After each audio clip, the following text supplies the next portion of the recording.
Okay, I'm going to show you a technique called puppet warping, and it's especially useful in animations, but there's a few guidelines you might want to follow. So you can use an object you've made, or you can use a picture. I'm going to basically separate one of these flowers from its background. So I'm going to just use my quick selection tool,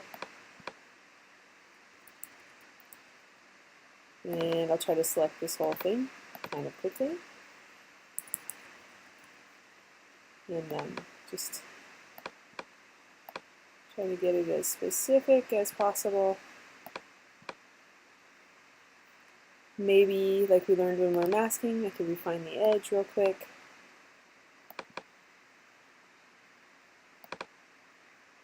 See if that figures it out on its own.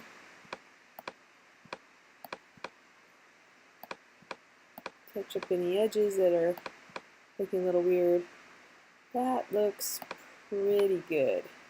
Okay, and I'm just going to go ahead and say new layer for this. So we have this object on its own layer. I will create a new background, and for our purposes I'm just going to fill it with white using my paint bucket tool. So we have an object separate from its background. Okay, now if you are using this for animation, I recommend making this a smart object before you start changing it. So you can do that by just going to Filter, Convert for Smart Filters.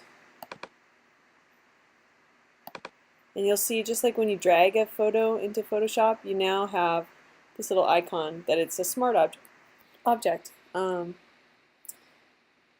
So it's going to remember how this image looks right now. The reason that I tell you to do that is as you continually warp this image over and over and over again to make an animation, if it's not a smart object, it will start losing quality and getting soft on the edges. And so throughout your animation, your object that starts nice and crisp and photographic in this case will end up getting kind of blurry and weird looking. Okay, now we're going to act like we're creating a frame animation for this. So this background copy I'm going to call frame 1. So it hasn't moved at all yet. And I'm going to duplicate the layer by saying Command J.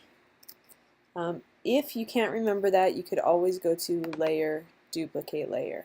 Okay? And we can call this frame 2. And now I'm going to puppet warp it. This is found in your Edit menu under Puppet Warp. When you do this, you'll see a mesh shows up over your object, and when you click, you're basically laying a bone structure down. Okay, every time you click, it's like a joint. So if you can imagine, this is the head, and I might want it to pivot where the head meets the neck. Anywhere I might want this object to pivot, I can put these little joints. Okay, and I can also put joints in areas where I might want to stabilize the object. Okay. Once I've done that, I can start moving it, as you can see. Okay? Now, I can always get rid of joints by clicking them and pressing delete, like this.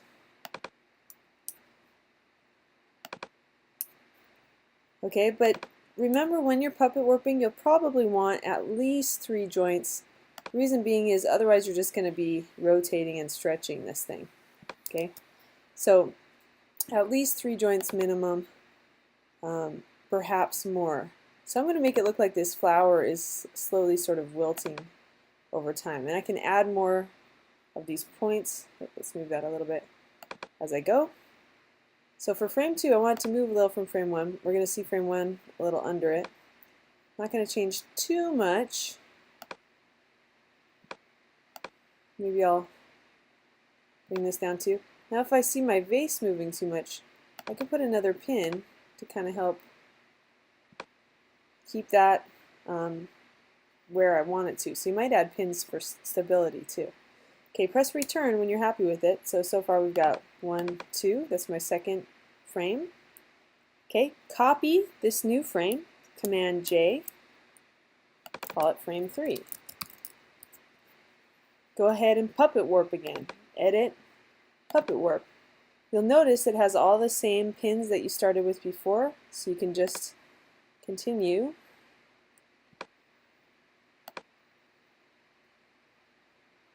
To warp this. And these look pretty good. Return. Duplicate it again, Command J, say frame 4. And again, edit puppet warp.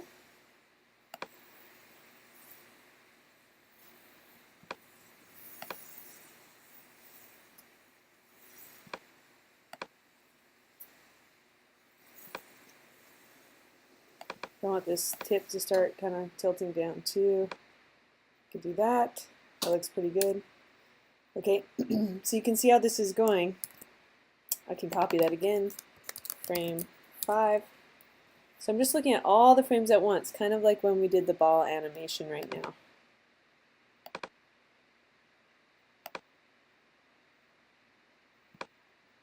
Helping this flower sort of droop.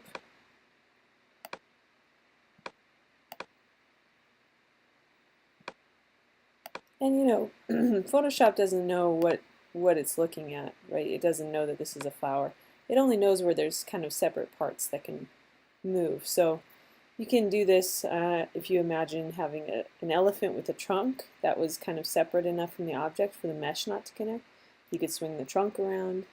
You can do it with some of your custom shapes, a variety of things. So say, okay, how about we'll just go with that so far.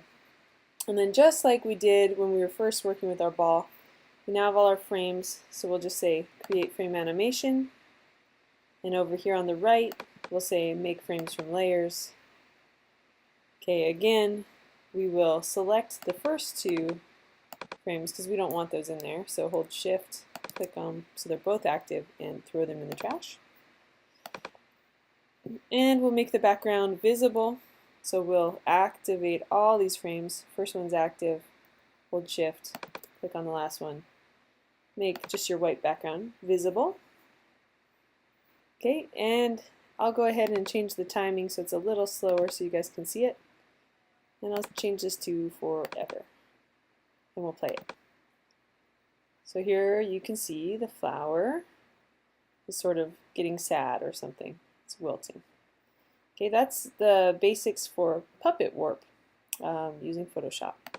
Enjoy.